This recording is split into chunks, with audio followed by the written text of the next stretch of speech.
భక్తివాణి. నేను మహాలక్ష్మి. మనతో పాటు చారిత్రక నవల చక్రవర్తి అలాగే డాక్టర్ శివప్రసాద్ గారు ఉన్నారు. వారిని అడిగి పలు విషయాలు మాట్లాడదాం. నమస్తే సార్. సార్, మీ జీవన ప్రస్థానం గురించి మా ప్రేక్షకులకు వివరించండి. నా పేరు professor Mudigonda Sivaprasad, retired professor of Osmania university, Shivam road, Hyderabad, Telangana. మీరు అడిగినటువంటి ప్రశ్న నా జీవన ప్రస్థానాన్ని గురించి సంగ్రహంగా చెప్పమని అడిగారు. నేను 1940వ సంవత్సరం డిసెంబర్ 23 సోమవారం జన్మించాను. నేను జన్మించేప్పటికి భారతదేశానికి స్వాతంత్రం రాలేదు.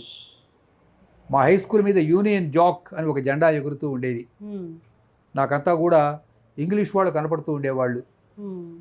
కానీ అప్పటికి